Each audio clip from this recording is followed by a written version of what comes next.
dès le premier jour, certaines personnes de Citron, dont Vianney et Maxime, les deux cofondateurs, venaient nous voir directement dans nos bureaux pour se présenter, présenter le but de l'opération, un peu les plans et tout ça. Le matin, en me levant, vraiment saut dans l'inconnu, quoi. J'avais aucune idée. Qu'est-ce qu'ils vont dire ? Exactement. Enfin, je sais qu'on était censé avoir un peu co-préparé la présentation, donc je savais pas vraiment dans quoi on se lançait. Et eux, c'est leur première acquisition aussi, donc pareil, saut dans l'inconnu de leur côté. Donc un peu d'inquiétude, je veux bien avouer.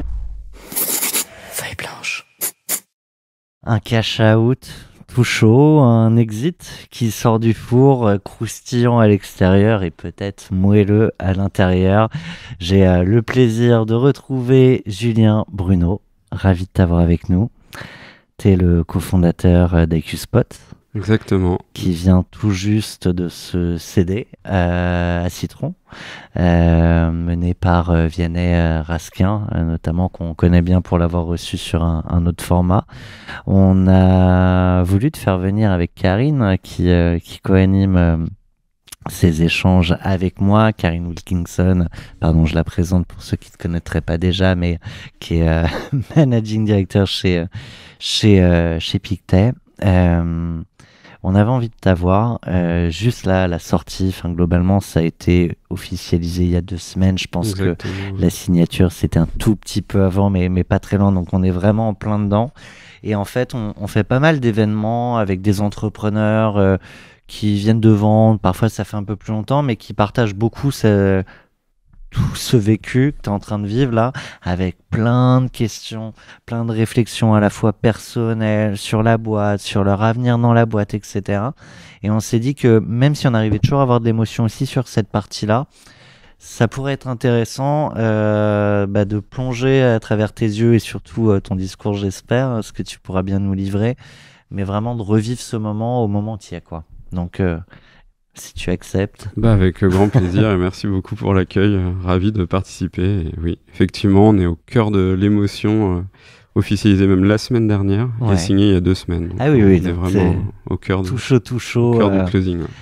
Il n'y a pas un cash-out qui se raconte sans musique. On est parti du principe au lancement de ce format que on n'est jamais complètement préparé à vendre sa boîte et qu'il y a un sujet valable dans l'entrepreneuriat, ma fortiori au moment d'un exit, c'est les montagnes russes émotionnelles, et il n'y a rien de plus émotionnel que de la musique. Donc on part en musique avec Queen, Bohemian Rhapsody, pour nous parler de toi et ouvrir officiellement ton cash-out. Is this the real life? Is this just fantasy? Caught in a landslide, no escape from reality. Open your eyes. Tu peux chanter. Hein. Je vais vous épargner ça.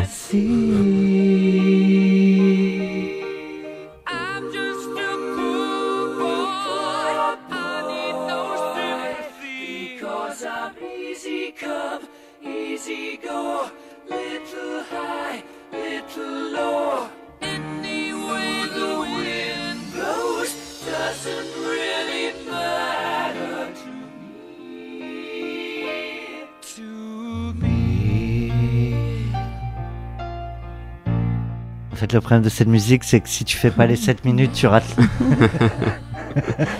Exactement. Put a gun against his head, pulled my trigger, now he's dead. Mama, life had just begun,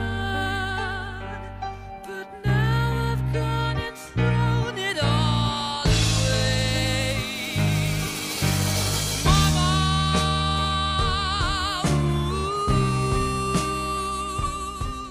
didn't mean to make you cry. Très beau comme musique.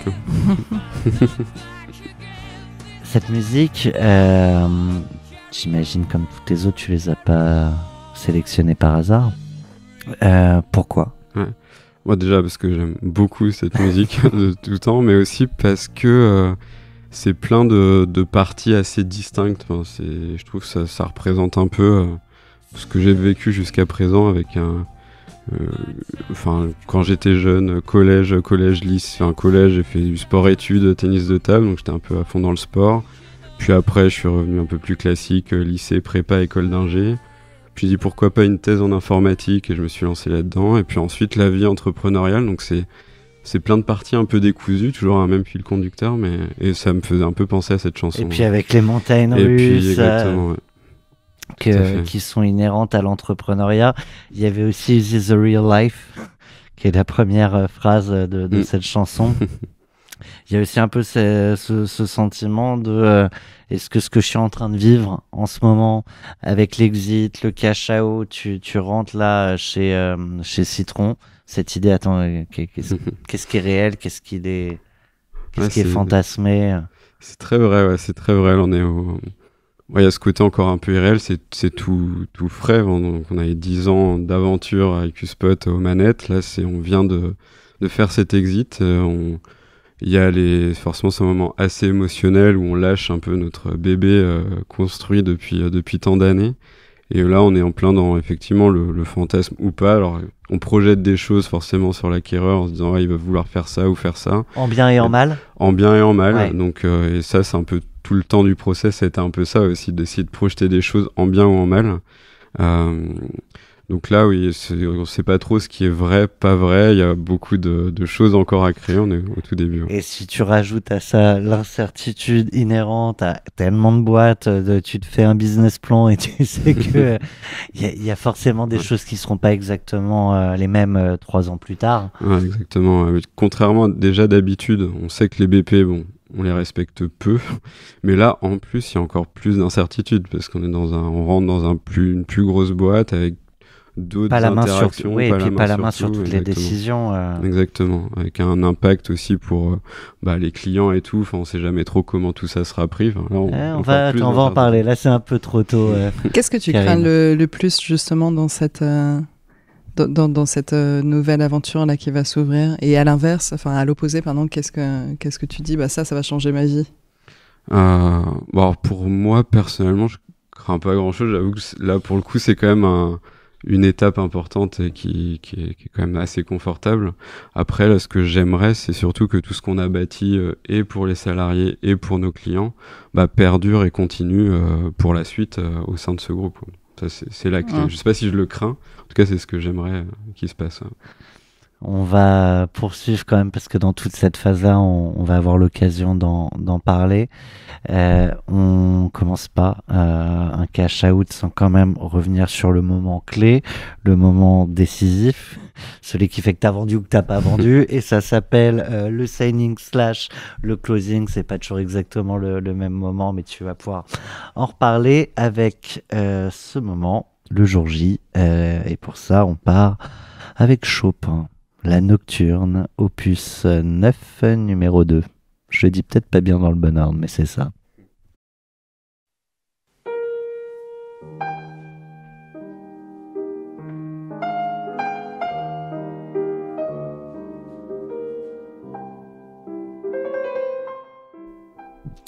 Alors là, ce qui est bien, c'est qu'on va pouvoir parler délicatement quand même.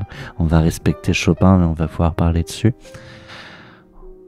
On est le jour où tu pars pour signer la vente de ta boîte, signer une étape quand même assez cruciale après 10 ans d'aventure entrepreneuriale. Et tu te réveilles dans quel mood? Où ça? Alors c'est vrai que maintenant que tout est dématérialisé, donc tout est fait, en fait, le quotidien change pas trop. T'es à ton bureau comme d'habitude. Tu te réveilles à ton bureau? Je me réveille chez moi. J'aime vraiment bien démarrer, tu vois. C'est vraiment le réveil. Tu ouvres les yeux. Est-ce que tu ouvres les yeux juste pas très éveillé, donc t'y penses pas? Est-ce que tu ouvres les yeux en disant quand même, un peu comme un gamin qui part à Disney, qui sait qu'il part à Disney, c'est un jour particulier, et tu le sais, et... Enfin, je choisis alors d'une parce que j'aime beaucoup ce morceau-là, que j'aime bien, que je joue un peu au piano aussi, et parce qu'il y a ce côté un peu un mix quand même de mélancolie, parce que c'est vraiment un peu qui est, je trouve, qui représente bien cet exit, quoi, qui a un mix de c'est bien, c'est sympa, c'est une étape qui passe, mais un peu de tristesse parce que c'est tout ce qu'éventuellement t'as projeté avant, enfin, ou ce que t'as créé, projeté, où tu traces un trait dessus, et voilà, c'est c'est là où tu seras allé. Et donc il y a un mélange des deux. Putain, Quoi. ouais, c'est comme la ligne d'arrivée que tu as avancée de 10 mètres peut-être par rapport à ce que tu imaginais. Tu ne Exactement. sauras pas si tu es capable de faire le marathon tout seul d'après. C'est un peu ça, ouais. C'est un peu ça. Donc c'est un mélange de content, satisfaction, mais aussi un peu triste parce que tu lâches quelque chose que tu as construit pendant 10 ans. Donc tu te lèves. Le signing est prévu pour quelle heure?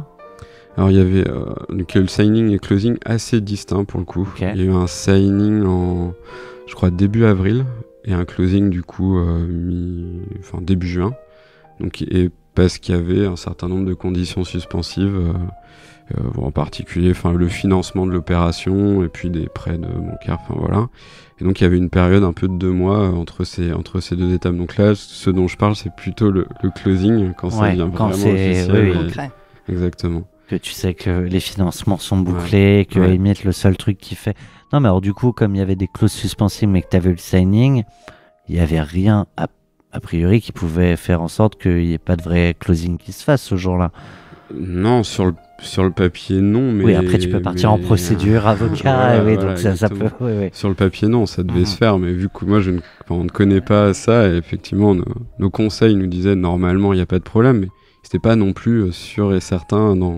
Il peut tout se passer tant que c'est pas signé. Tu disais...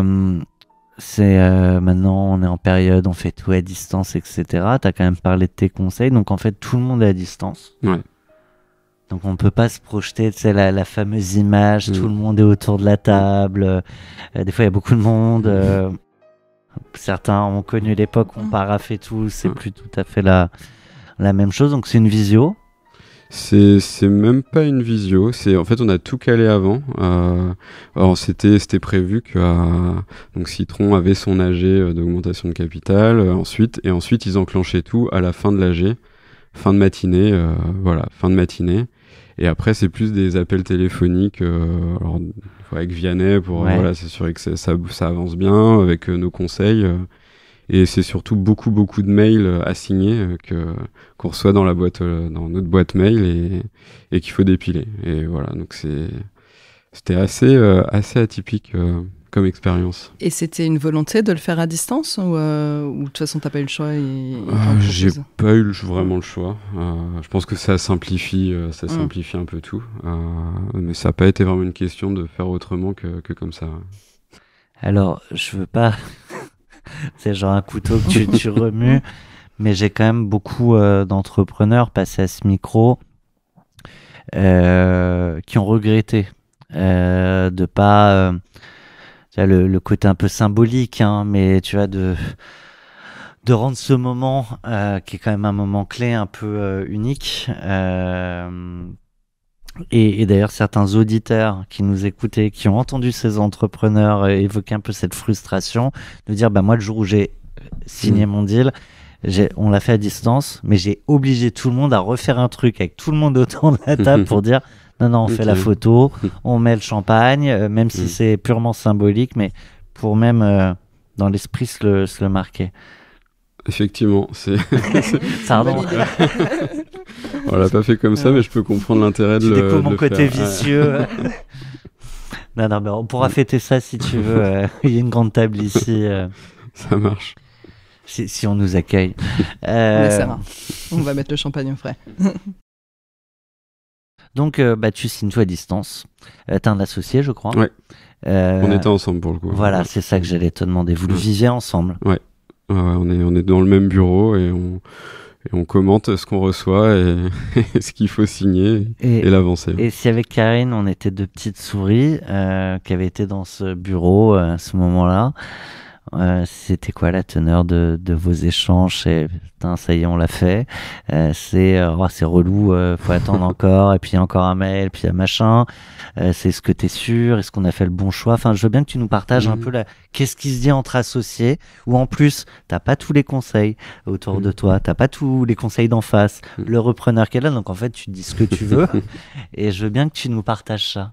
Ouais, c'est plus de la Non, c'est pas, enfin, plus le côté satisfaction de ça y est, on y est et on le fait, quoi. Parce on a beaucoup parlé de nos ressentis tout au long du process, avec ces montagnes russes inhérentes à ce type de process.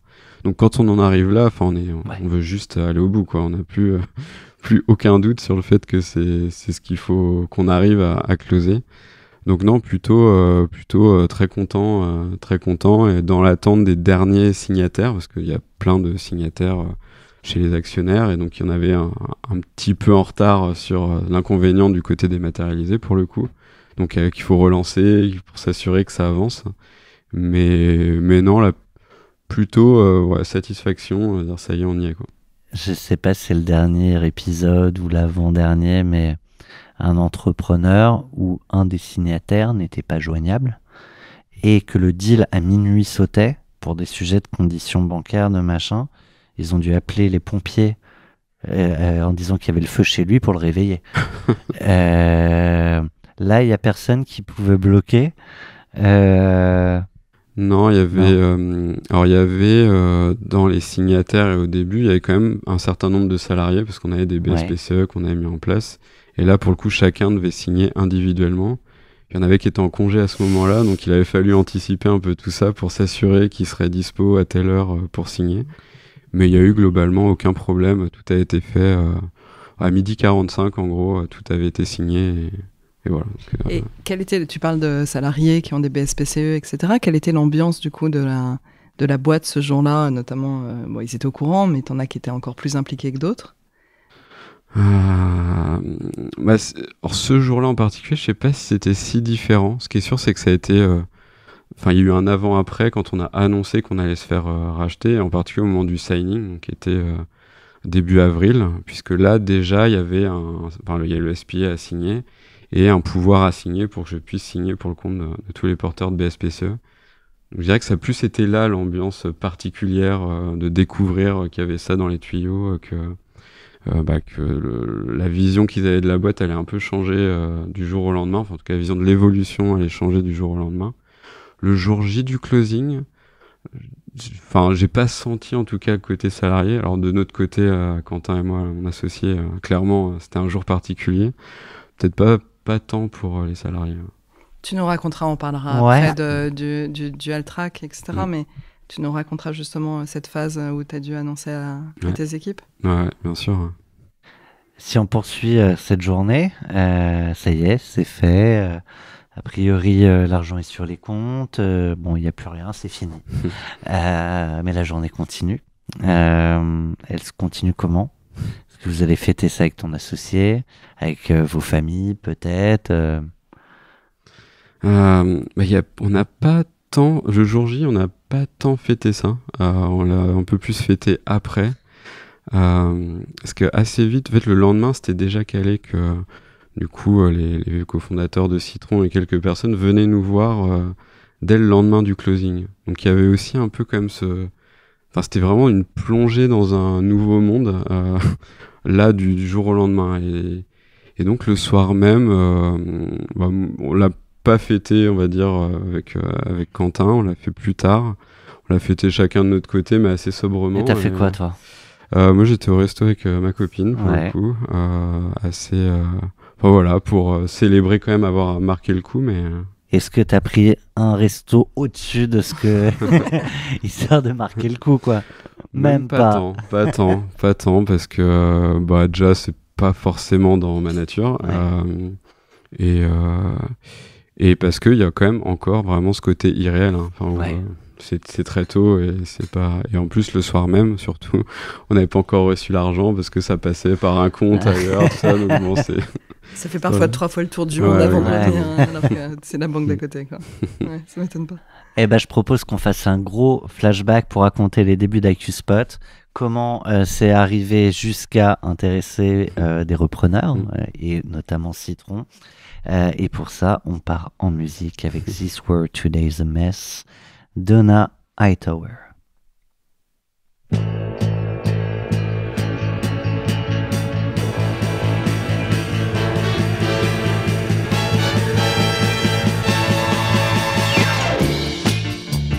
What you do, what you say,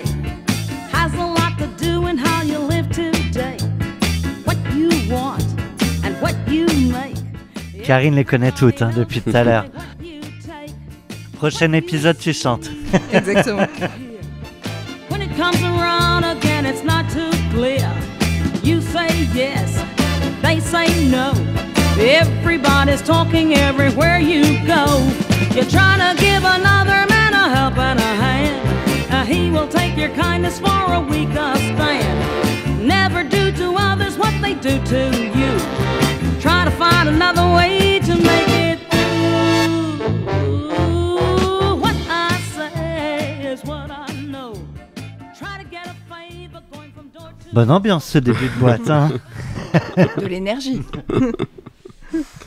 Ouais, bah, je trouve le titre en particulier a bien représenté ce qu'on a vécu quand même avec un monde où c'est un peu le bordel quand même, en particulier depuis les 5 dernières années avec le Covid et les confinements, donc on évolue dans le marché de l'immobilier avec des crises de l'immobilier, de Tout le temps, l'énergie, et il a fallu naviguer dans tout ça, donc je trouve que ça représente bien ce qu'on a vécu quand même. Mais du coup, avec une sorte d'énergie. Parce que l'aventure est hyper sympa. Enfin, ce qu'on a vécu, c'est incroyable. Je pensais pas qu'on vivrait ça au début quand on s'est lancé. Ouais. On rappelle l'activité de la boîte pour comprendre ce qui va intéresser un certain nombre d'acteurs. Je vais te laisser le dire à ma place, c'est toujours mieux. Donc ce qu'on fait, donc ma boîte IQspot, on aide les investisseurs en immobilier tertiaire, donc les professionnels de l'immobilier qui sont les foncières immobilières ou sociétés de gestion, à d'abord collecter et connaître toute leur consommation d'énergie, d'eau de leur parc immobilier. Et on va les aider, avec ces données conçues en temps réel, à aller décarboner, diminuer les consommations de leurs bâtiments, sans travaux, juste en réglant mieux ce qui se passe dans les bâtiments pour la clim, le chauffage, et en adaptant l'usage de ce qui se passe dans le bâtiment à comment le bâtiment est réellement utilisé. Donc avec la simple et seule, et c'est pas péjoratif, information, tu es capable de décarboner ton parc immobilier à hauteur de quoi 10, 5, 20 ? Parce on a fait une étude hyper récente, on voit que donc on met des capteurs dans les bâtiments pour suivre ça, et on a ce qu'on appelle des energy managers pour piloter ça et conseiller les mainteneurs, et on atteint jusqu'à 30% d'économie en réglant mieux le bâtiment. Et donc 20% d'économie d'énergie, c'est 20%, 30% d'économie tout court, financière. C'est une économie financière, mais il faut savoir que plus dans l'immobilier d'investissement, il y a aussi une valeur apportée à avoir son bâtiment qui va être moins carboné, parce qu'on va pouvoir peut-être le louer plus facilement à des locataires qui font attention à ça. Il y a pas mal maintenant de labels, il y a un label ISR par exemple, ou des fonds, article 8, article 9 à SFDR, où ils font attention à ce type. Exactement. Et donc c'est plutôt, ça évite de décoter les bâtiments s'ils sont mal, si leur note ou leur bilan carbone est catastrophique. Donc c'est pas que la facture énergétique. Ouais.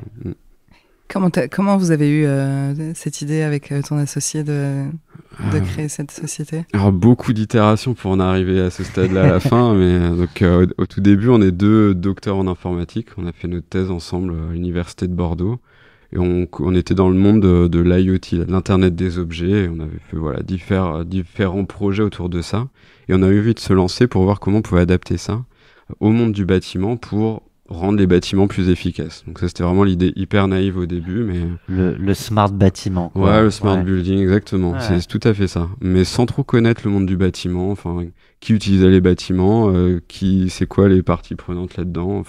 On connaissait même pas trop le monde de l'énergie. Vraiment, on s'est lancé un peu naïvement. Et après, c'est de fil en aiguille, où on a rencontré des acteurs, rencontré le marché, on a vu tout ce pan-là du monde de l'immobilier d'investissement qu'on connaissait pas. Et qu'on a commencé à comprendre, qui était beaucoup moins adressé que toutes les entreprises, tous les utilisateurs de bâtiments. Et là, essayer de trouver l'offre qui va bien, dédiée à eux, avec un accompagnement qui va bien pour ces clients-là. Donc sur un marché, tu as identifié des gens qui étaient peu adressés et qui avaient des vrais enjeux de valeur. Exactement. Donc c'est un monde un peu caché, le monde de l'immobilier d'investissement, c'est beaucoup de bureaux parisiens, c'est une société de gestion, comme dans tout domaine, mais du coup assez peu visible de l'extérieur. et pourtant des gros enjeux, des parcs immobiliers qui peuvent être gigantesques, plusieurs millions de mètres carrés un peu partout, des vrais enjeux de connaître comment consomme le bâtiment, enfin leur bâtiment, et puis surtout de rendre des comptes sur un plan de décarbonation à l'horizon 2030-2040, avec des réglementations associées à ça. Donc, tu as fait les fameux pivots. Ouais. Au début, c'était pas ça. Ouais, c'est quoi la première proposition de valeur? Au tout début, c'était un peu lié à ça. On s'était plutôt axé sur améliorer le confort des utilisateurs dans les bâtiments. Donc, on mettait des sondes de température, de CO2 un peu partout. On avait fait une appli mobile pour suivre ça et on espérait vendre ça aux entreprises. On n'a pas beaucoup vendu ça. Et après, ce qui explique souvent le pivot. Donc après, assez vite, on s'est plus concentré sur l'énergie, parce qu'on s'est rendu compte que c'était plutôt ça qui intéressait les utilisateurs des bâtiments. Mais là encore, c'était pas non plus une explosion, quoi. Fallait monter au-dessus, en fait. Exactement. Et puis dans nos tout premiers clients, on a eu une foncière qui s'appelle Foncière Inéa, qui nous a fait confiance pour commencer à tester ça sur quelques bâtiments. Et puis, c'est une foncière. C'est eux qui sont arrivés avec le cas d'usage attendu. Oui. C'était une foncière cotée, du coup, qui avait des reporting extra-financiers avec ces données-là à mettre dedans. Et ils n'arrivaient pas à avoir la donnée. Enfin, ils essayaient de demander à tout le monde des factures, et ils n'arrivaient pas. Je reste rapidement là-dessus, mais c'est pas vous qui êtes allé chercher? Si. C'est vous qui êtes allé. On faisait du mailing un peu. Tu avais vu bâtiment. Ouais, exactement. On a vu une news autour de ça, et on a tenté de les contacter. Ok. Parce que sinon, c'est eux qui étaient venus. Il y avait quand même un intérêt, même si tu as dû pivoter, d'être quand même visible dans cet écosystème. C'est pas le cas, du coup. C'est pour qu'il y ait des leçons à tirer de ces gens. La meilleure leçon, c'est contacter les gens aller à la rencontre de vos prospects. Exactement. Rencontrez-les, écoutez-les, puis ciblez après. Focus. On fait des grosses accélérations sur le modèle, sur la boîte, etc. Peut-être quel a été le moment clé ou la décision clé qui a fait basculer la boîte vers de la croissance et de l'intérêt? Dans les moments, enfin, je dirais vraiment, il y a 2 ou 3 moments très clés. Il y a eu le tout début, mais parce qu'on on était issu de l'INRIA, en tout cas en tant qu'on a fait notre thèse. Et il y avait un fonds qui était assez proche de l'INRIA, qui s'appelle IT Translation, et qui nous a aidé vraiment dès le début avec une première levée de fonds à la quasi-création. Et où, à notre board, depuis, il s'appelle Daniel Pilot, qui a été vraiment d'une énorme aide, donc un ancien entrepreneur qui avait créé cette société de gestion, et qui nous a vraiment aidé jusqu'au bout, mais même jusqu'à la négo finale là, pour la valo de cette transaction. Donc vraiment, il nous a conseillé sur plein de trucs. Vraiment, c'est clé d'avoir ce type de personnalité au board. Très clairement, un gros plus dans l'histoire. Le deuxième moment, je dirais, c'est quand on a compris que il fallait mieux cibler ce monde des investisseurs immobiliers et qu'on a vraiment pivoté et calé tout le modèle économique sur avec les produits, le service, exactement, dédié à ça. Donc ça, c'était autour de 2019. Pour une boîte lancée en 2015. Ouais, exactement. 4 ans avant de trouver le... Ouais. Mais encore une fois, j'aime bien le rappeler pour des gens qui nous découvriraient sur les plateformes ou sur YouTube, mais à quel point quand on a des boîtes, des entrepreneurs qui réussissent, qui vont jusqu'à là en l'occurrence à vendre leur boîte, ça s'est pas fait rapidement, et puis des fois on se paye pas au début, souvent. Ça peut mettre 4 ans à trouver la bonne approche qui est celle sur laquelle tu vas pouvoir surfer. Ouais, exactement. Voilà. Et encore, on a vraiment calé ça, et le dernier pan, mais qui est un mix de... Là, pour le coup, c'est pas vraiment de notre fait, mais on était au bon endroit au bon moment. Enfin, il y a eu le Covid, la guerre en Ukraine, la crise, enfin la hausse des coûts de l'énergie, qui a fait vraiment monter le curseur sur l'importance de gérer ça. C'était plus uniquement cosmétique dans des rapports. Là, les locataires, ça crée des grosses tensions avec les locataires pour nos clients. Et donc là, l'énergie est venue en haut de la pile, plus des réglementations. Et vu qu'on était là déjà, ça a permis de surfer dessus. Et est-ce que tu sens qu'il y a une baisse de l'intérêt justement sur ce sujet-là, maintenant que le coût de l'énergie a légèrement baissé, ou c'est vraiment une tendance de fond qui est en train de prendre pied? Pour l'instant, en Europe en tout cas, on voit pas trop de baisse sur cette tendance-là. C'est vraiment un besoin de limiter l'impact carbone d'un peu toutes les activités, y compris l'immobilier. Puis moi, par conviction, je pense que l'Europe a vraiment un coup à jouer à se différencier en continuant là-dessus. Mais... Donc pour l'instant, on voit pas trop de différence.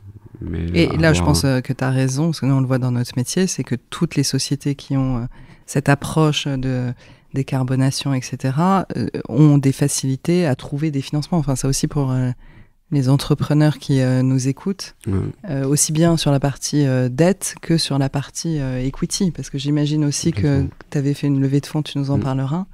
Le fait que vous soyez sur cette approche ESG ISR a permis peut-être aussi d'intéresser des fonds d'investissement qui auraient peut-être moins regardé si tu avais été que sur...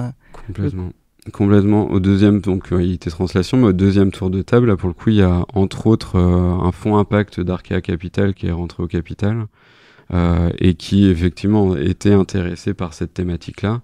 Et même là, si on veut aller jusqu'au bout, quand Citron nous rachète, leur principal actionnaire, c'est également un fonds impact de Eiffel qui, pareil, investit sur cette thématique-là. Et tous nos clients qui sont aussi investisseurs ont fait pas mal de green bond ou green loan très axé sur décarboner les bâtiments. Et effectivement, c'est très fléché quand même sur cette thématique-là, en termes d'argent. Je disais que l'exit était tout chaud, mais en fait, ça a été un process assez long. Donc, je remonte un peu...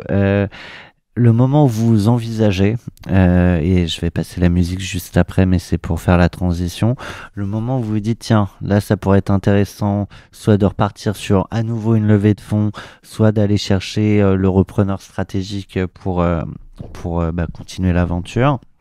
On est en quelle année, quel mois ?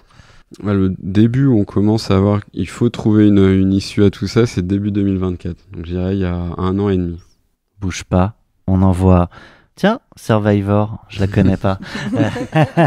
Eyes of the Tiger pour parler de toute cette phase de négo.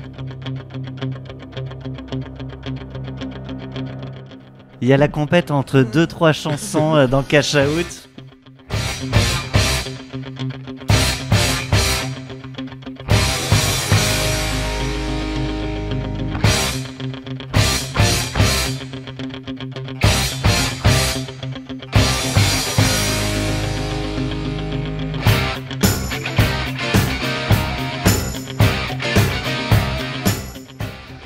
Alors la dernière fois, j'ai demandé aux équipes si elles pouvaient mettre sur la vidéo YouTube les musiques pour faire un petit karaoké pendant les chansons. Tu te sens ? Alors remonte sous votre écran.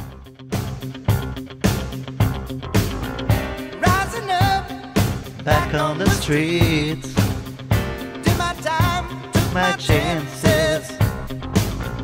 Went the distance, now I'm back on my feet. Just a man and his will to survive. So many times it happens too fast. You trade your passion for glory.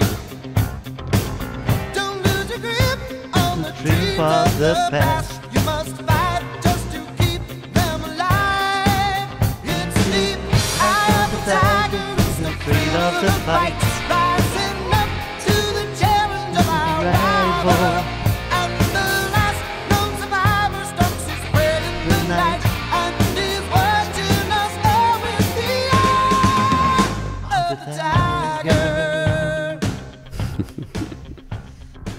En fait, on a monté une émission sur l'exil juste pour pouvoir chanter de temps en temps.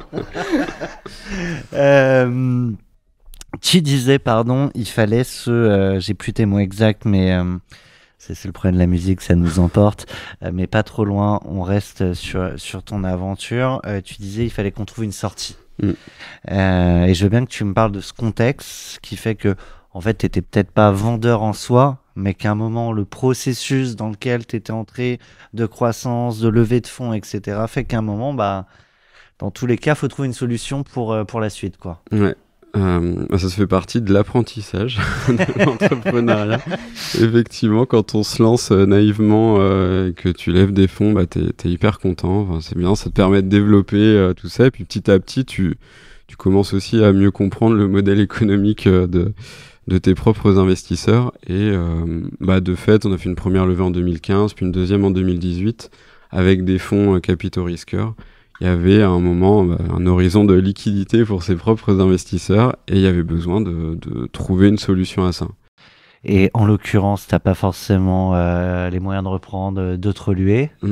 Non, exactement. Après, ça aurait pu être un LBO. Ouais, on n'était pas encore assez rentable à ce moment-là. Enfin, si on avait attendu un peu, on aurait pu aller vers une sortie de ce type-là, mais là, au moment, il n'y avait que 2 possibilités. Soit relever, soit vendre. Est-ce qu'à ce moment-là, avec ton associé, et tiens, il y a un truc dont on n'a pas parlé, parce qu'au départ, vous étiez 3, et si on a l'occasion, je veux bien qu'on parle du fait de se séparer un moment d'un associé dans une aventure entrepreneuriale. Mais est-ce qu'à ce moment-là, de l'histoire, avec ton associé, vous dites, c'était cool de lever des fonds, ça nous a permis etc. Mais en fait, ça aurait peut-être pris plus de temps. Mais en vrai, le choix de vendre ou pas, il nous appartenait encore à ce moment-là. Oui, oui, c'est des questions. Enfin, en plus qu'on se pose forcément, même pour l'avenir, si jamais on relance un projet là-dessus. Mais je pense que c'est juste, il faut savoir. Enfin, une fois qu'on sait que quand on lève des fonds avec un investisseur de ce type-là, il faut penser à la suite directement, à l'exit instantanément. On voit pas les choses de la même façon. C'est juste qu'on a appris un peu en même temps en marchant. Donc c'est ni bien ni mal, il faut juste en avoir conscience quand on fait rentrer du monde à son capital. Tu décides donc avec ton associé d'entamer là, ce processus, donc vous faites accompagner, j'imagine. À quel moment l'option on vend prend le pas sur le fait de relever à nouveau? Assez vite, en vrai. Mais pourquoi? Parce que nos investisseurs, il y a eu quelques petites discussions avec d'autres types d'investisseurs possibles, et assez vite on a vu que c'était pas une option qui allait vraiment fonctionner. C'est-à-dire se rediluer à nouveau avec en fait encore moins d'horizons de sortie. C'est là que tu voulais aller peut-être? Non, ça allait pas fonctionner de quel côté? Du tien ou du côté des investisseurs, où tu sentais qu'il y avait moins d'appétit, ou c'est vous vous êtes dit Non, mais c'était un moment où il y avait plus de... Enfin là, 2024, il y avait plus trop de levée de fonds, quoi. Donc il y avait... et puis clairement, notre board, nos investisseurs nous ont vraiment poussé plutôt sur la piste vente plutôt que relevé de fonds. Alors je ne saurais pas exactement dire le pourquoi de tout ça, mais en tout cas on a bien senti que c'était l'axe privilégié. Et attends, alors, là on se bagarre avec Karine, mais tu dis que c'était pas l'axe privilégié apparemment, mais je sais pas pourquoi. À aucun moment tu as dit mais pourquoi tu veux vendre, et enfin même je sais pas, peut-être à ce moment-là t'étais plus majoritaire avec ton associé à vous deux. Non, on était plus majoritaire. Ok. Pourquoi tu veux vendre? Parce qu'il faut rendre l'argent aux investisseurs derrière. Donc, Non, mais ce qui est intéressant, c'est même si c'est plus complètement majoritaire, et là en l'occurrence plus, t'as envie de comprendre. Enfin, c'est les raisons de la... Ouais, là pour avoir commencé à discuter, mais de manière hyper informelle avec d'autres types d'investisseurs qui auraient pu éventuellement rentrer. Ça s'est vu assez vite, en tout cas que la boîte n'avait pas le profil soit de croissance ou encore de métrique qui allait permettre de faire ça. Exactement. Et ni forcément, peut-être même l'envie pour mon associé et moi d'être dans ce type de boîte où la pression de la croissance et tout, elle était encore plus. Ouais. Je pense qu'il y a eu une concordance des envies où on se dit poussons la piste vente et puis on voit ce qui se passe, quoi, si ça aboutit. Donc globalement la direction, on va vendre. Il n'y a pas que Citron qui va se positionner. Je veux bien savoir si tout le monde arrive à peu près de la même manière, à savoir grâce à votre banque d'affaires. S'il y a des gens que vous connaissiez déjà, que vous avez amenés dans les discussions, si ça commence à se savoir et que certains viennent directement à vous, voilà, tu vois, c'est peut-être pas les mêmes histoires tout à fait. Et les mêmes profils de repreneurs. Exactement, on a eu en particulier 3, dont Citron, 3 qui ont été un peu plus avancés, et c'est marrant, ceux où ça a un peu plus avancé en discussion, c'est des gens qui sont venus vraiment en direct vers nous. Quand ça a été poussé par la banque d'affaires, ça n'a pas tant pris. Il y a eu quelques échanges entre banques d'affaires, éventuellement service M&A de ces boîtes-là, mais ça n'a jamais vraiment abouti. Et c'est plutôt des gens qui étaient vraiment intéressés Et avec 3 profils de boîtes très différentes. Il y avait un grand groupe où là, ça allait plutôt être une PME parmi des centaines de filiales qu'ils ont déjà, ou alors un groupe industriel qui pouvait peut-être un peu comme ce qu'on a eu avec Citron, mais quand même un peu différent, avec une holding centrale, et ils rachetaient plusieurs boîtes dans le domaine de la rénovation énergétique. Pour faire un gros build-up. Exactement. Donc, qui est pas si proche de ce que fait Citron, parce que c'est un peu la même philosophie. Ouais. Mais pour le coup, ça a pas... Enfin, c'est assez vite, enfin pas assez vite, on a eu beaucoup de discussions, mais à un moment donné, ça s'est arrêté pour des problèmes, eux, de financement de l'opération, où ils faisaient beaucoup de dettes, et on en était pareil, pas à un stade où ils auraient pu suffisamment lever pour financer l'opération. Donc il y a eux qui vont sortir pour ces raisons-là. Qu'est-ce qui fait qu'à un moment, il y en a 3 qui vont aller vraiment un peu plus loin. Qu'est-ce qui fait que vous écartez du coup la troisième pour à la fin vous dire on va chez Citron, quoi. Enfin, en tout cas, on avance. Ouais. On avance chez c'est jamais fait. Hein. Ouais, exactement. La troisième, donc, était un grand groupe. Là, c'est la lenteur des échanges. Enfin, il y avait peu de retours. Enfin, alors qu'avec Citron, pour le coup, ça a été tout de suite et avec l'autre aussi, ça a quand même été très fluide, très rapide pour vite avancer vers un intérêt ou pas d'intérêt. Mais en tout cas, ça a été beaucoup plus rapide, plus fluide, et c'est plus que notre façon d'opérer. Donc, c'était assez naturel. Donc eux, en fait, à un moment, c'est quoi la manière d'arrêter de dire on fait une LOI, on part avec Citron. C'est la banque DAF qui leur dit que vous partez dans les discussions plus avancées avec Citron. C'est toi qui as un échange avec le repreneur. C'était plutôt, à ce stade, c'était vraiment plutôt la banque d'affaires. Ouais. On dit ok, on part en exclusivité avec vous et on signe la LOI. Alors il y a eu plusieurs itérations avant qu'on signe une LOI pour qu'on se mette d'accord sur les termes. Pourquoi principalement des raisons de valo, pour se mettre d'accord sur quelque chose qui allait être compatible. Pour nous en premier lieu, mais aussi pour nos actionnaires, la façon dont ils valorisaient la boîte, fallait trouver un terrain d'entente. Les premières versions étaient assez désalignées, donc il y a eu pas mal de négos pour arriver à quelque chose qui convienne à tout le monde. Il y avait des points spécifiques qui faisaient que vous n'arriviez pas à trouver la même valorisation ? Tu parlais d'ARR, toi. Ouais, alors en fait, au début, donc c'était un montant brut face à un montant brut. Je dis, non, c'est pas assez. Voilà. Oui. Et puis à un moment donné, on s'est mis d'accord sur une méthode de calcul, à ce stade, en tout cas dans la LOI, une méthode de calcul, un principe de calcul de la LOI, de la valo, en fonction d'un montant d'ARR Et chose qui ensuite est revenue derrière, parce que l'ARR n'a pas forcément été parfaitement défini sur comment on le définit par rapport à nos contrats, qui sont des contrats à longue durée. Je suis obligé de m'arrêter là, parce que moi, quand tu me l'as dit, alors, je suis peut-être pas le plus affûté en la matière, mais quand même, j'arrivais pas à voir comment on pouvait avoir différentes versions d'un chiffre sur un revenu récurrent à l'année. Alors, sans rentrer dans le détail de ce qui a bloqué, mais donc pourquoi le revenu récurrent, donc on a des contrats longue durée avec nos clients, avec des fois une dégressivité dans les tarifs, soit parce que on a passé des caps de mètres carrés équipés, soit parce que c'est dans la négo commerciale, on dit on met plus année 1, année 2, puis on descend un peu derrière. Après, c'est de la négo. Ouais. Et après, il y a eu comment on calcule l'ARR sur un contrat par rapport à ça. C'est est-ce qu'on prend le plus avantageux pour nous, on prend l'année là qui vient, c'est l'ARR.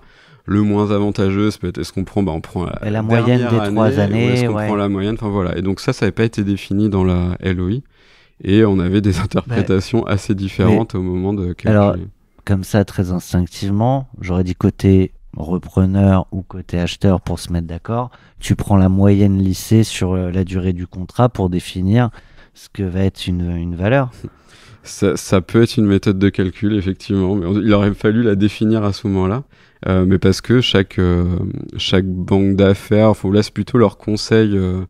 Ils bossaient avec un cabinet comptable, en tout cas qui a étudié la partie chiffres et qui lui avait sa propre méthode de calcul d'ARR, qui n'était pas celle que tu dis, mais qui est très bien. Mais j'imagine que côté repreneur, et c'est normal, on va essayer aussi de négocier pour ses propres intérêts, comme toi, tu as été très honnête là-dessus. Toi, ton objectif, c'est de dire on prend la valeur de la néant, et puis c'est la valeur, alors qu'en réalité, tu sais que elle va un peu se déprécier dans le temps. Donc, complètement. Voilà, c'est pour ça qu'il y a un intermédiaire. C'est ça. Donc là, il y a eu beaucoup de négo autour de ça. Et en particulier, pas au moment de la LOI, parce que ça, on n'en avait pas conscience, mais plutôt 3-4 mois après. Oui, c'est ça, il y a des trucs qui se découvrent comme ça au fil des négos. Exactement. Donc, dans toute la phase de due deal, là, où à un moment donné, quand ils mettent les chiffres, ils ont tout étudié, et qu'ils disent, bah voilà, c'est ça le montant de l'RR qu'on trouve, et bah, c'est là où il y a des discussions plus ou moins houleuses. Pendant toute cette phase. Donc t'as ce moment où tu vas voir le sujet de l'RR qui peuple là. Je veux bien savoir comment ça s'est fini. Ça s'est fini sur finalement on a pris leur définition qui était peut-être le moins avantageux pour nous, mais par contre on s'est mis d'accord, mais on le prend pas au 31/12, on va le prendre au 31 mars. Et vu qu'on est en croissance, c'était un entre-deux. C'était parce que dans la LOI c'était on prend ce chiffre là à la fin d'année. Et on part là-dessus pour la valo. Vu qu'on n'était pas d'accord sur la méthode de calcul, il y a eu un entre-deux, on dit ok, on prend votre méthode de calcul. Mais on décale de 3 mois parce que t'as grandi la boîte aussi. continue à grandir et du coup, tout le monde s'y retrouve au final. Ça a été un bon entre-deux. Mais de toute façon, à un moment, il faut arriver à... Ouais. Sinon, ça ne se fait pas. Donc, exactement. Mais c'est, je sais pas, toi justement, avec ton associé... Parce que des fois, chacun a aussi son regard sur l'intérêt ou pas du deal, l'imminence de le faire, les projections très personnelles aussi qu'il peut y avoir, et puis un moment des caractères, où tu peux en avoir un qui dit se foutent de nous, et ça c'est niette, et là-dessus, on avait toujours dit qu'on lâcherait pas là-dessus, Julien, donc c'est non, tu vois, et ou l'inverse. En mode, à un moment, faut y aller, donc faut accepter aussi de remettre soit son ego de côté, soit parfois, je sais pas, c'est des montants importants, mais on lâche l'affaire, mais ça permet d'avancer. Donc c'est toujours ce truc. Avec ton associé, il y a eu des moments en tout cas pas de désalignement, parce qu'à la fin vous allez réussir, mais de discussion. Ouais, il y a eu des moments on était toujours plutôt alignés sur notre vision de tout ça, mais il y a eu dans cette phase-là en particulier, là où il y a eu des moments un peu de ras-le-bol, quoi. On va jamais y arriver, quoi. Enfin, c'est pas possible, ils tirent trop le trait. Après on se calme un peu et puis on y repense et puis on repart au combat, d'où la musique, mais c'est... Attends.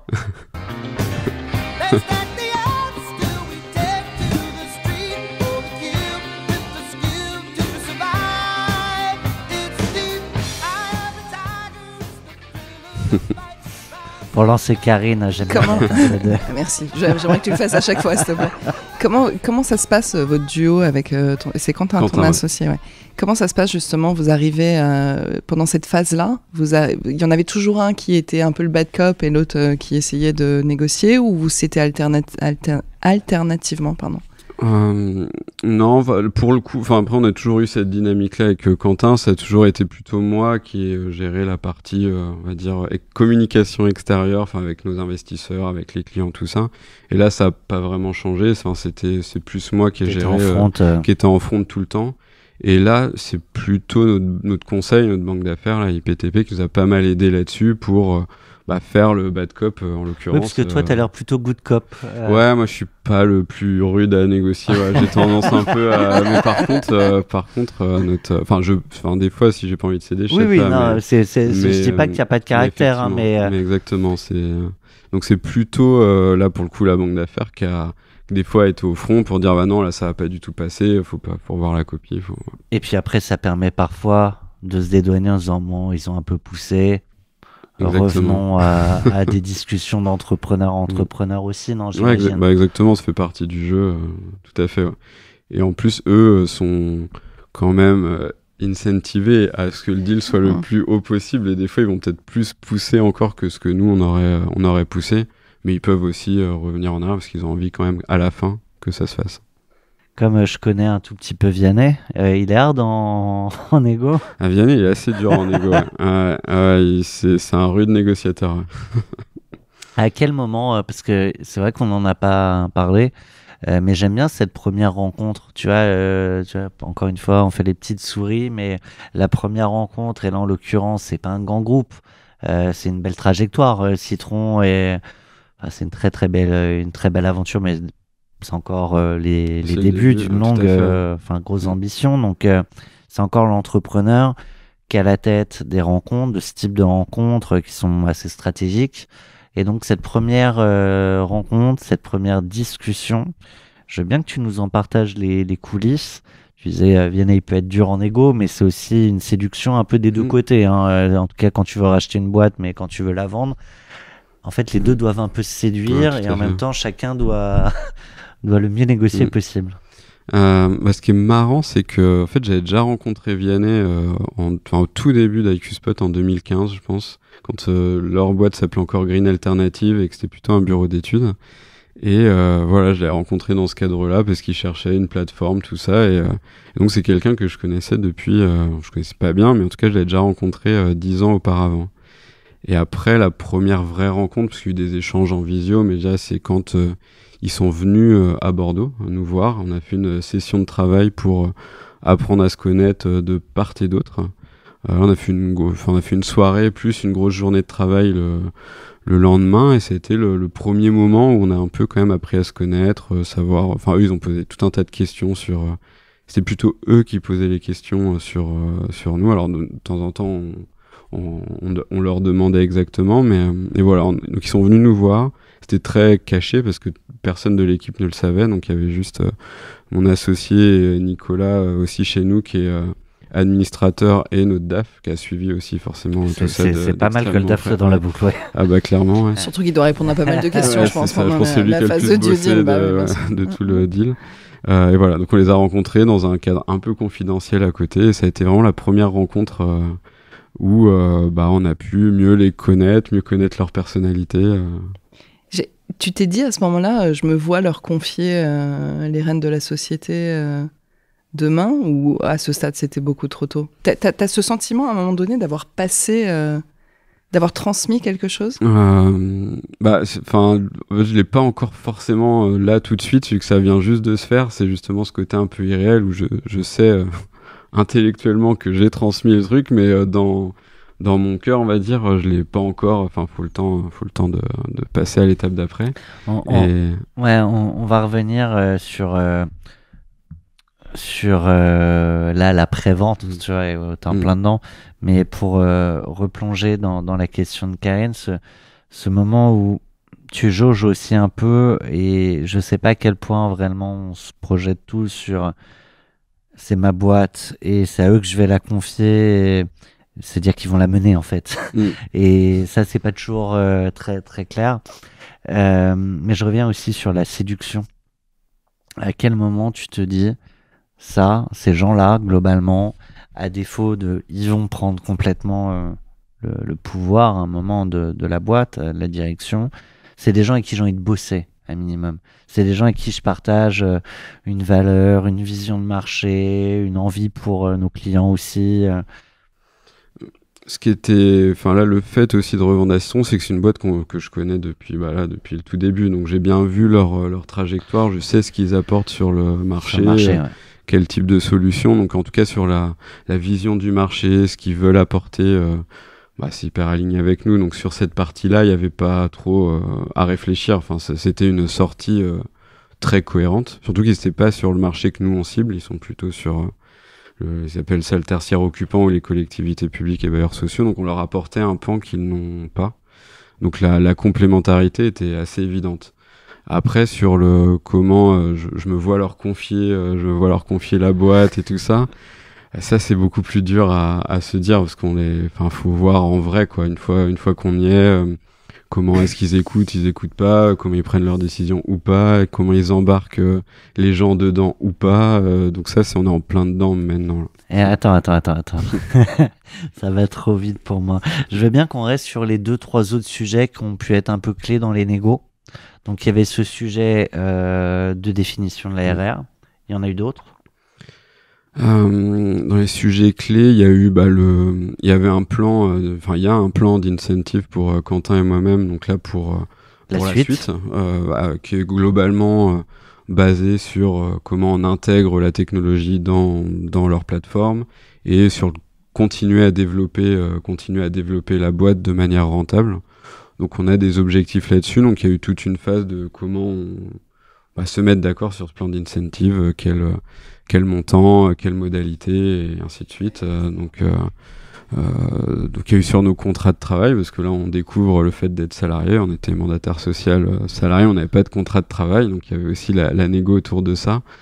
Donc il y a eu pas mal de points de négo, mais rien d'aussi critique, je dirais, que la valorisation de la boîte. Ouais, tout à fait. Jusqu'au bout, tu me le disais tout à l'heure, il y a des moments où on ne sait pas si ça va se faire, etc. Est-ce qu'il y a un moment où vous vous êtes dit, franchement là, on lâche l'affaire? Et ça arrive souvent. Peut-être ponctuellement. Il y a eu des moments où, dans les négos, où il y a eu plein de hauts et de très bas, où ils redemandaient une énième fois des pièces, surtout la phase de due deal. Ça, c'est quand même vraiment pas la période la plus enthousiasmante que j'ai passée dans ma carrière d'entrepreneur. C'est nécessaire, mais c'est quand même mais ça peut être long, ouais. Et donc, dans cette phase-là, quand il y avait encore une énième fois des demandes de pièces, on a l'impression de leur avoir déjà donné plein de fois, il y a eu des moments un peu de découragement. Pas au point de se dire, on lâche tout. Mais c'est long, c'est long. Et je trouve que c'est un peu un des rôles de la banque d'affaires. En vrai, il y a quand même aussi ce soutien moral pour se dire, c'est normal que c'est pénible. Ça fait partie du jeu, c'est tout le temps comme ça.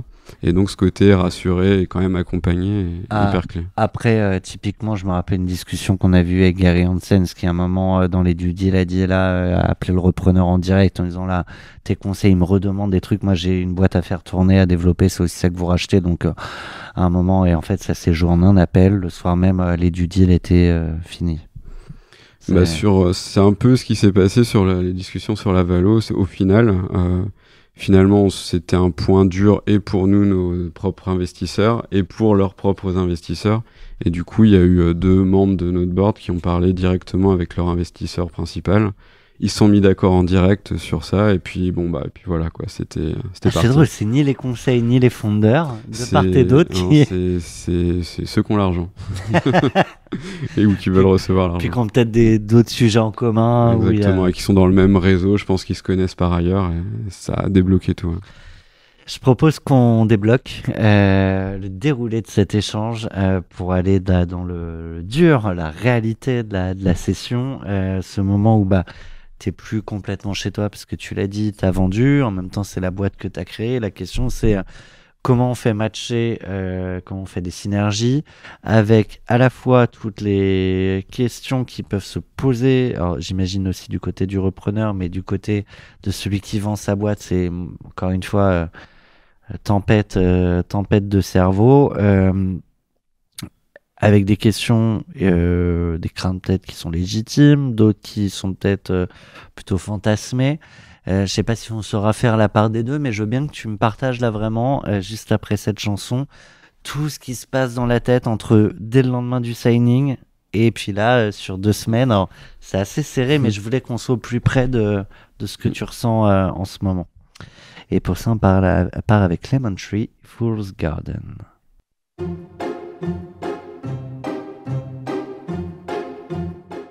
On l'a eu il n'y a pas longtemps, celle-là aussi. Hein. Je crois que c'est que la 2e fois. Ouais, c'est citron, lemon. Ouais, très bien vu. I'm sitting here in the boring room. It's just another rainy Sunday afternoon. I'm wasting my time, I got nothing to do. I'm hanging around, I'm waiting for you, but nothing ever happens. And I wonder. I'm driving around in my car. I'm driving too fast, I'm driving too far. I'd like to change my point of view. I feel so lonely, I'm waiting for you, but nothing ever happens. And I wonder how, I wonder why. Yesterday you told me about the blue, blue sky, and all that I can see it's just another lemon tree. I'm turning my head Bon, j'espère que tu vas un peu moins t'ennuyer que dans la chanson quand même, parce que... Ouais, non, bah là c'était pour le jeu de mots, Ouais. pour Alpha Désert. En plus, j'aime beaucoup la chanson. Ouais. Mais... Et donc là, bah voilà, on est en plein dedans. T'es en train de le vivre. Je veux bien que tu nous partages là, le premier jour où là, ça y est, c'est fait, c'est signé. Et là, comme c'est tout frais, on peut presque reprendre vraiment le premier jour. Le mood dans lequel tu te réveilles, est-ce que c'est le même que la veille avec aussi cette approche un peu de nostalgie et en même temps d'excitation et de questionnement? C'est tout. Ouais, le premier jour, c'est donc comme je disais, dès le premier jour, donc Citron certaines personnes de Citron, dont Vianney et Maxime, les deux cofondateurs, venaient nous voir directement dans nos bureaux pour présenter aussi, présenter le but de l'opération, un peu les plans et tout ça. Donc le matin en me levant, j'ai vraiment saut dans l'inconnu, quoi. J'avais aucune idée. Qu'est-ce qu'ils vont dire? Exactement. Je sais qu'on était censé avoir un peu co-préparé la présentation, mais ils avaient plein d'autres trucs à faire. Ils ont globalement fait, c'était un peu mis d'accord sur le plan, mais globalement ils l'avaient fait de leur côté. Donc je savais pas vraiment dans quoi on se lançait. Et eux, c'est leur première acquisition aussi. Donc pareil, saut dans l'inconnu de leur côté. Un peu d'inquiétude, je veux bien avouer sur qu'est-ce qui va se passer, est-ce que ça va le faire, comment vont le prendre les salariés. Toi, t'avais préparé tes collaborateurs? Oui, de toute façon, on avait t'as déjà... l'obligation de prévenir, mais une fois que ça se fait, est-ce que déjà toi, t'as eu l'occasion de leur dire, voilà la direction qu'on souhaite prendre avec Citron? Bon, évidemment, on n'aura pas les manettes sur tout, mais en tout cas, dans ce qu'on a signé, dans les échanges qu'on a pu avoir avec Vianney et Maxime, voilà ce vers quoi on veut aller et voilà vers quoi on va vous embarquer, tu vois. Ouais, c'est ce qu'on avait présenté au moment du signing, pour le coup, où on avait commencé à présenter l'opération, un peu l'idée de toute façon qui était la continuité, plus développer ce qu'on faisait déjà chez IQspot en reposant sur une plus grosse boîte, plus structurée. Mais donc là, le doute, c'est est-ce que le discours qu'ils vont tenir est globalement le même que celui que j'ai tenu il y a 3 semaines, quoi. C'est ça, il y a le côté cohérence, mais ça, j'avais pas trop de doute sur le fait qu'il y aurait une cohérence. On avait suffisamment parlé, et pendant tout le process, on en avait beaucoup parlé, donc ça, j'avais pas trop de doute là-dessus. Moi, ce qui me faisait plus peur, et qui me fait encore, et c'est tout le travail qu'on est en train de mener, c'est bien qu'on soit deux boîtes dans la même thématique, tout ça, c'est quand même des cultures d'entreprise complètement différentes, avec des fondateurs complètement différents, et donc et du coup des équipes avec des caractères complètement différents. Et là, c'est tout le challenge dans lequel on est là actuellement, c'est comment on réconcilie tout ça pour faire emmener tout le monde dans une même vision. Parce que concrètement, vous allez vous rapprocher physiquement, ou toi tu vas rester une filiale, c'est ça, de Citron? Tu vas être complètement intégré? Au début, on reste une filiale pour cette année, mais l'idée quand même assez rapidement, c'est petit à petit, c'est de fusionner, d'avoir une seule et même entreprise, Citron, d'ici, j'imagine 2026, donc c'est quand même assez rapidement de fusionner. Ils sont présents à Bordeaux, ils ont des bureaux? Ils avaient déjà un bureau, ils ont une D'accord, antenne à donc vous Bordeaux. allez vous rapprocher de cette équipe-là. Exactement, à faire bureau commun à Bordeaux. Et D'accord. nous, on avait aussi un petit bureau à Neuilly, pareil, qui sont basés à Suresnes, Citron, et donc on va, pareil, tout le monde va aller à Suresnes. Les doutes, il y a ceux de l'entrepreneur, il y a aussi celui de ses équipes, même de leur côté, tu vois, c'est toujours un sujet, et la question des synergies, il y a des choses où on va pouvoir voir plus grand, et puis il y a aussi des choses qui se rationalisent. Je sais pas si vous avez commencé à construire un peu le chemin de tout ça, au-delà du rapprochement juste physique. C'est l'overlap peut-être sur des clients, des marchés qu'on peut aller chercher ensemble. C'est à la fois c'est plein de questions, et je veux bien que tu nous partages un peu votre feuille de route. On est vraiment plein dedans, et en fait, nous comme eux, on apprend clairement en marchant, donc si je dirais, ils sont arrivés avec beaucoup de certitude sur ce qu'ils voulaient faire. Après, ils sont confrontés à la réalité de la boîte qu'ils venaient d'acquérir, et là justement, on est en train de définir ça. Ils sont un peu revenus en arrière pour un peu recaler ça, en particulier sur les clients. Comment est-ce qu'on prévient les clients de chaque côté pour commencer à bâtir un discours commun où chacun il gagne parce que ça fait une palette de services plus importante.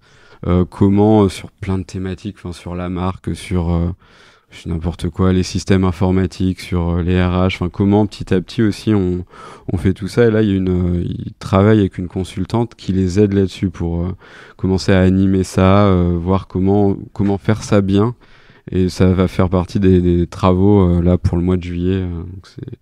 Et parce que très instinctivement comme ça sur la brand, et puis en plus c'est le repreneur, mais Citron c'est plus sexy que IQ Spot. Mais IQ Spot mais je pense pas que tu le prennes mal quand je dis ça. Mais IQ Spot c'est une référence déjà pour ses clients et peut-être sur le marché. Du coup vous projetez quoi, que ça devienne un des produits et marketé comme tel pour Citron, ou ça va être IQ Spot powered by Citron? Vous commencez déjà c'est les discussions. C'est effectivement Citron est peut-être plus sexy, mais en tout cas IQ Spot est plus connu sur l'immobilier d'investissement. Donc c'est aussi pas perdre cette notoriété là. Donc le faire progressivement pour pas que les gens perdent, même si à terme de toute façon ça sera sur une seule et unique marque. Bien sûr. Donc ça, c'est plutôt le chemin pour aller à ça. C'est ça qu'on est en train de discuter et de définir. Je me suis permis parce que j'ai dit que t'étais le good cop, mais à un moment, j'ai commencé à transpirer. Mais toutes ces discussions-là, vous n'avez pas écrit une stratégie avant que l'acquisition soit réelle? Non, ça a vraiment été tout le process ça a été axé et c'est à partir du moment où il y a eu le closing où là toutes ces discussions là ont commencé. Et c'est souvent. Est-ce que Mais c'est vrai que avant je me serais dit intuitivement que c'était plutôt quelque chose qui était défini en amont. Et comme ça, quand t'arrives, tu t'enclenches, mais non, c'est pas... Et les quelques exemples que moi j'ai en tête, c'est parce que tu es actionnaire du coup de Citron là dans le cadre du deal. Et donc les quelques exemples que j'ai en tête, c'est quand les entrepreneurs arrivent, tu vois, sur des comités stratégiques ou rejoignent le board de direction, et donc là ils écrivent un peu en amont et puis pendant surtout, c'était hier, c'était il y a 15 jours.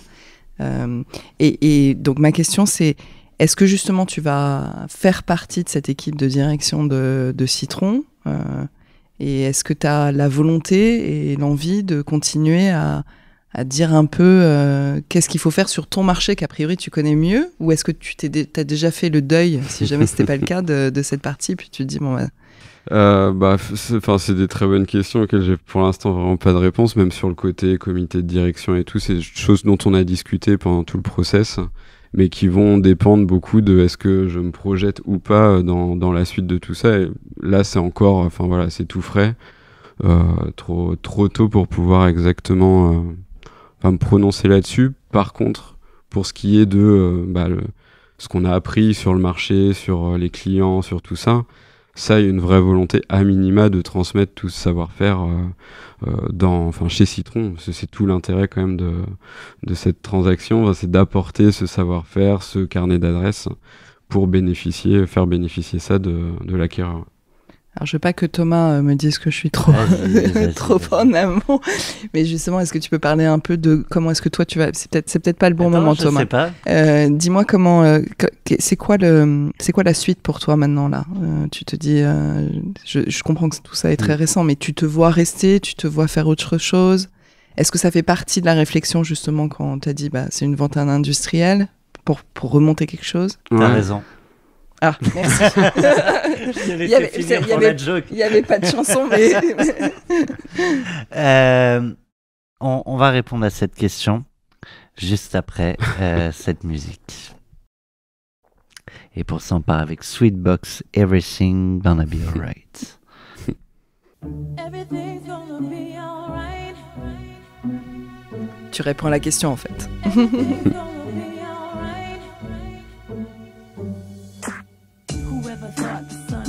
Crashing down, my life in flames, my tears concrete the pain, we feel the end, the darkest, deepest riverbed, my book of life incomplete without you here, alone I sit and reminisce, sometimes I miss your touch, your kiss, your smile, and meanwhile, you know I never cry, cause deep down inside, you know our love will never ever die. Everything's gonna be alright, yeah, everything's gonna be okay, no doubt, everything's gonna be alright, together we can take this one day at a time. Can you take my breath away? Yeah. Can you give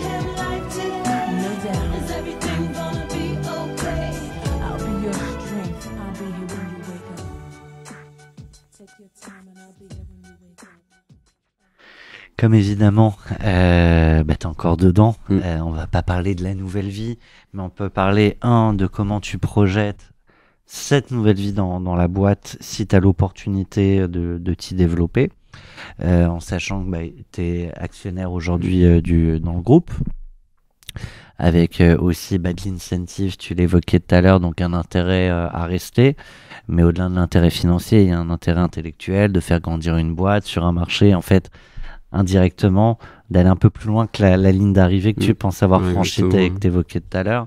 Donc ça, je veux bien qu'on en parle après. Et puis aussi, ce qu'évoquait Karine sur la suite. Est-ce qu'un jour, et je connais pas un entrepreneur qui répondra autrement, c'est que mine de rien, il y a plein de terrains d'exploration dans la vie et qu'un entrepreneur, généralement, est un pionnier, souvent, en tout cas un explorateur, et a envie de tester d'autres choses. Très clairement, oui.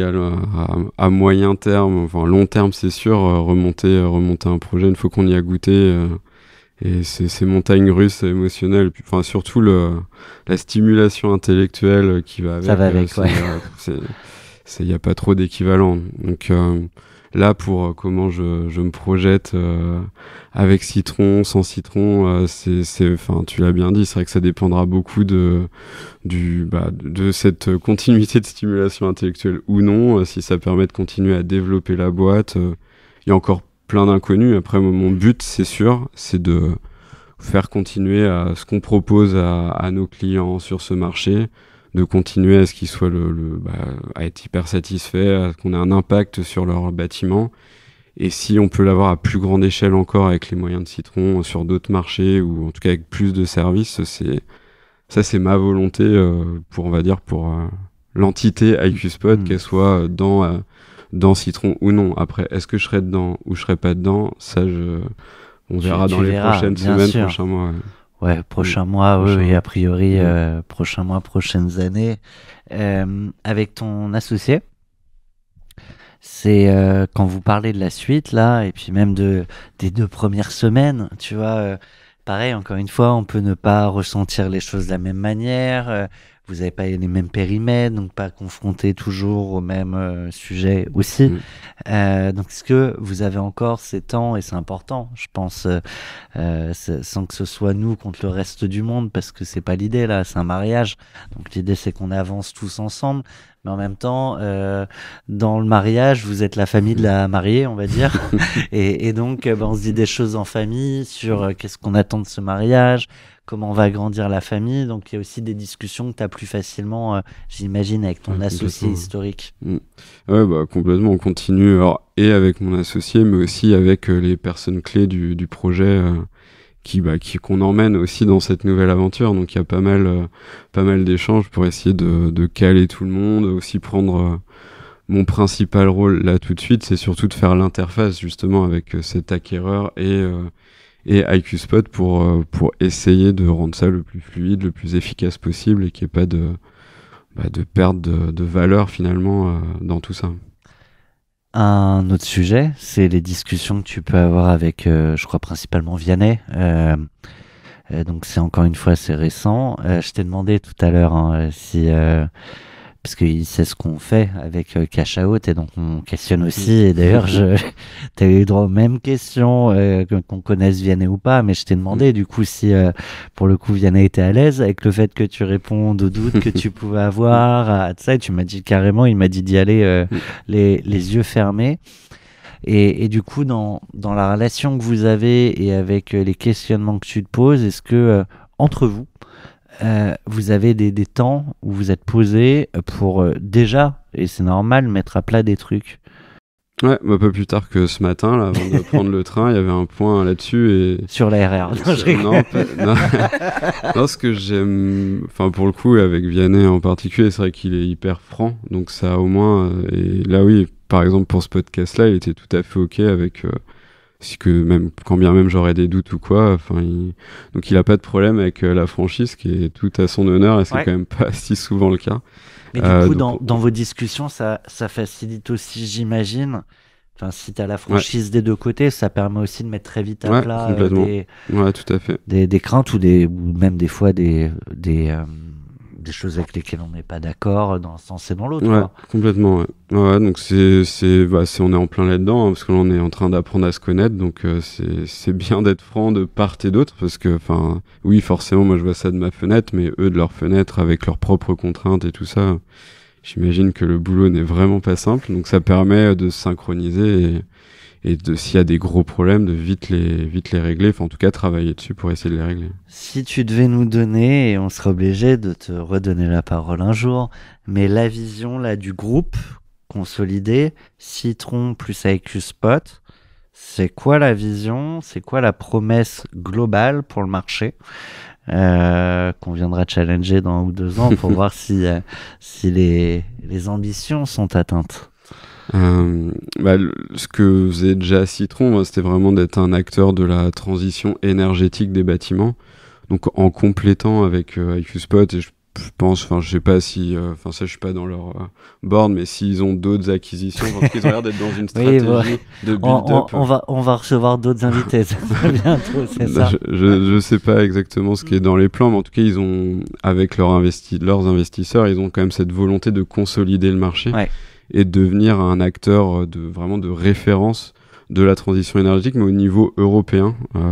Donc ça, c'est leur vraie volonté, c'est ça, c'est d'aller sur tout un pan de marché qu'ils n'avaient pas, les investisseurs immobiliers, et en plus d'aller au-delà des frontières françaises, ce que chacune des 2 boîtes a commencé à faire là dans ces dernières années, donc d'aller un peu plus fort là-dessus, parce que les enjeux de décarbonation sont quasiment tout le temps poussés par l'Europe, donc il y a des choses à faire ailleurs qu'en France. C'est enthousiasmant, ça. Ah, complètement. Il y a de la place à prendre. Et dans les dires de Vianney, là, c'est sa phrase. Et sa vision, c'est qu'il y a la place pour un GAFAM de l'énergie. Et donc, il a vraiment une vision hyper ambitieuse de positionner, en tout cas d'être un acteur de référence qui prend de la place au niveau européen. Karine, c'était un plaisir de te retrouver pour questionner, cuisiner. Julien, vraiment un grand merci d'être venu partager avec toute la fraîcheur du deal, ce qui se passait dans la tête. Évidemment, on vous souhaite à toi et puis au groupe plus largement d'aller devenir le GAFAM de l'énergie. On se donne rendez-vous dans quelques temps pour avoir le petit update sur les synergies, ce qui a marché, ce qui a moins marché. Mais encore une fois, un grand merci. Et comme tu le sais, on ne se quitte pas autrement qu'en musique, avec un son sur lequel tu as fêté le deal, et en l'occurrence, Feeling Good de Muse. Tu peux parler et nous dire... j'aime beaucoup la version de base de Nina Simone. J'aime beaucoup Muse. Je trouvais que la chanson est très cool. Et en plus, c'était vraiment le sentiment le soir du closing. Je le sens bien, devoir accompli. Après, on verra la suite, mais en tout cas, une belle étape de franchie. Ouais.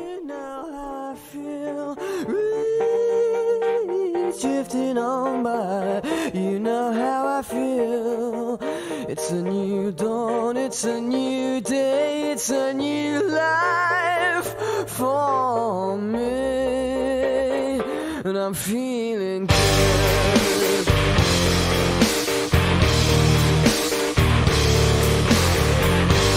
Fish in the sea, you know how I feel. River running free, you know how I feel. Blossom in the trees, you know how I feel. It's a new dawn, it's a new day, it's a new life for me, and I'm feeling good. Je connaissais pas cette version, merci. Je te conseille vraiment cet album, leur deuxième, là, Origin of Symmetry, il est incroyable. On se quitte avec cette reco supplémentaire. Comment vendre votre boîte, mais aussi comment écouter du bon son. Toutes les playlists Cash Out, il y a une playlist dédiée sur Spotify et sur Deezer. On va l'ajouter avec grand plaisir. Merci à tous, à toutes, aussi nombreux et nombreux, et jusqu'aux dernières secondes de Cash Out. On finit votre footing du coup avec une foulée un peu plus lente. Voilà, vous allez pouvoir vous reposer. Merci et à très bientôt.